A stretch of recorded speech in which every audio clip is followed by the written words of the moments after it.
Back to my channel. So நம்ம இருந்ததுன்னா Madras high court recruitment. So Madras high court recruitment மாவட்ட நீதிமன்றங்களையும் உயர்நீதிமன்றங்களையும் எழுத்துத் தேர்வு அறிவிப்பு அப்படின்றத வந்து அனௌன்ஸ் பண்ணி அதுக்கப்புறம் எக்ஸாமினேஷன் நடத்தியிருந்தாங்க. ஸோ உயர்நீதிமன்றத்தினுடைய எழுத்துத் தேர்வு, அதாவது ஹைகோர்ட்டுக்கான எழுத்துத் தேர்வு முடிவுகள், அதுக்கப்புறம் ப்ராக்டிக்கல் எக்ஸாமினேஷன் நடந்தது. ஸோ இந்த ப்ராக்டிக்கல் எக்ஸாமினேஷன் டைப்பிஸ்ட்டுக்கும் டிரைவருக்கு மட்டும் நடத்தியிருந்தாங்க. ஸோ இதில் பார்த்தீங்க அப்படின்னா நமக்கு டிரைவருக்கான அடுத்த கட்ட இன்டர்வியூ ப்ராசஸ்க்கான லிஸ்ட்டு வந்து ரிலீஸ் பண்ணியிருக்காங்க.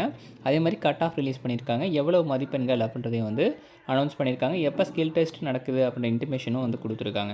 ஸோ டேரெக்டாக உயர்நீதிமன்றத்தினுடைய வெப்சைட்டில் போய்ட்டு நீங்கள் இதுக்கு அப்ளை பண்ணியிருந்தீங்க அப்படின்னா இந்த டிரைவர் போஸ்ட்டுக்கான மதிப்பெண்கள், இந்த ஸ்கில் டெஸ்ட்டுக்கான மதிப்பெண்கள், கட் ஆஃப் எவ்வளவு அப்படின்றத வந்து டீட்டெயிலாக தெரிஞ்சுக்கலாம். ஸோ இந்த ஒரு கட் ஆஃப் வச்சு நம்ம ஓரளவுக்கு அடுத்தடுத்த தேர்வுகள் நடந்ததில் ஒரு அனாலிசிஸ் வரத்துக்கான ஒரு சான்சஸ் அப்படின்றது வந்து நமக்கு கிடச்சிருக்கு, ஒரு ஹிண்ட் மாதிரி கிடச்சிருக்கு. ஸோ கம்யூனல் வைஸாக இவ்வளோ இருக்கலாம் அப்படின்றது ஒரு ப்ரிடிக்ஷன்ஸ்க்கு நம்ம வர முடியும். அதேமாதிரி பார்த்திங்கன்னா இதில் காம்படிஷன் அப்படின்றது கொஞ்சம் கம்மியாக தான் இருந்தது. ஏன்னா மதுரை மற்றும் சென்னையில் மட்டும்தான் அந்த உயர்நீதிமன்றத்தினுடைய பணிகள் அப்படின்றது வந்து இருக்கும். ஸோ அதனால் இந்த பணியிடத்துக்கு சென்னை, மதுரை அப்படின்னு பார்க்கும்போது நமக்கு நிறைய பேர் அப்ளை பண்ணுறதுக்கான வாய்ப்புகள்ன்றது கம்மியாக இருந்தது. ஆனால் தேர்வினுடைய தன்மை, எழுத்து தேர்வினுடைய தன்மை ரொம்ப எளிமையான முறையில் தான் இருந்தது. அதற்கப்புறமான ப்ராசஸ் ஸ்கில் டெஸ்ட் வந்து எப்படி கண்டக்ட் பண்ணாங்கன்றதையும் நம்ம சப்ஸ்கிரைபர் நிறைய பேர் வந்து ஷேர் பண்ணியிருந்தாங்க.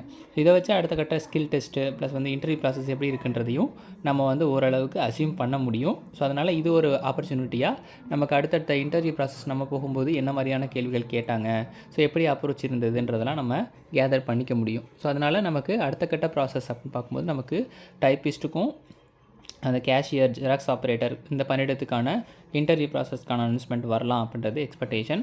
ஸோ இன்றைக்கி வந்து நமக்கு இந்த டிரைவருக்கான அஃபிஷியல் ரிசல்ட்ஸ் அப்படின்றது வந்து பப்ளிஷ் பண்ணியிருக்காங்க. தொடர்ந்து அடுத்தடுத்த பணிகள் வந்து நமக்கு அப்டேட்ஸ் கிடைக்கும் அப்படின்றதையும் நம்ம உயர்நீதிமன்றத்தினுடைய வெப்சைட்டை பார்த்து தெரிஞ்சுக்கலாம்.